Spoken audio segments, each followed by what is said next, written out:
Hello friends, কেমন আছো সবাই? আশা করি সবাই খুব ভালো আছো। আমিও খুব ভালো আছি। তো আমরা যাচ্ছিলাম কীর্তন শুনতে।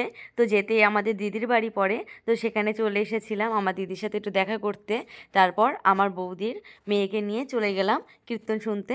তো আমার বৌদির বাড়িও এখানে। তো দেখো, আমরা যেতেই কারেন্টটা অফ হয়ে গেল, আবার অন হয়ে গেল। তো তারপর ভিতরে ঢুকছি। তো চলো যাওয়া যাক। তো এখানে সবাই লোক শুরু হয়ে গেছে, সন্ধ্যা আরতি শুরু হচ্ছে। তো দেখো, এখানে আমাদের মাম্মামরা এসেই গল্প শুরু করে দিয়েছে, তিন বান্ধবী মিলে। তো ওরা হাই করছিল একটু, আর তিনজনা যে কি গল্প করছিল ওরা নিজেও জানে না। তো তারপর এখানে কীর্তনের দল তুলছিল, যেটা সন্ধ্যা আরতি করবে সেই দলটা। তো আমরা বসে বসে দেখছিলাম। সন্ধ্যা আরতি যত শুরু হচ্ছে তত পরিমাণে লোক হচ্ছে। তো দেখো, এখানে বসার জায়গা ছিল না।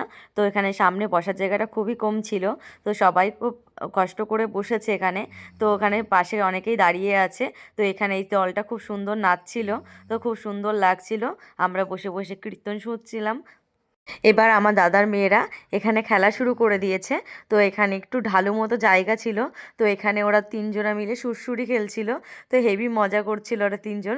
সবাই খুব রেগে যাচ্ছিল যে কীর্তন শুনবো না, এদের দেখবো। তো ওরা সবাই মারামারি করছে আর সুরসুরি খেলছে। তো বেশ ভালো লাগছিল। তো এই জায়গাটা খুব একটা ভালো ছিল না বসার। তো ওরা বসে বসে ওটাকে সুযোগের সদ্ব্যবহার করছে, খেলা করছে। তো ওদেরকেই দেখছিলাম, তখন খুব ভালো লাগছিল। তাই একটু ভিডিও করে নিলাম।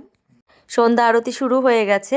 তো দেখো, এখানে এই বাচ্চাগুলো মাথায় মোমবাতি নিয়ে চারিদিকে ঘুরছিল। তো বেশ ভালো লাগছিল। এটা একটা বাড়িতে অষ্টম প্রহর ছিল।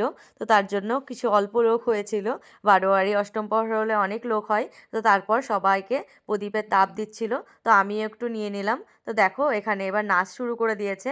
সবাই নাচটা আমাদের পেছন দিক করে দেখাচ্ছে, কেউ সামনে ঘুরে আর নাচছে না। তো আমরা বসে বসে একটু নাচ দেখছিলাম। সবার নাচ দেখে আমাদের মাম্মামেরও নাচতে ইচ্ছে করছিল। তো তার জন্য ও নাচতে গেল। তারপর প্রসাদ নিতে চলে এসেছিলাম। তো দেখো, সন্ধ্যা আরতি শেষে প্রসাদ নিচ্ছি। তো সবাই প্রসাদ খাচ্ছে। তো আমরা এখানে, আমি, আমার মা, বৌদি সবাই বাড়ি যাব। তখন রাত অনেক হয়ে গেছিলো। তো তার জন্য প্রসাদ নিয়ে বাড়ি চলে গেলাম।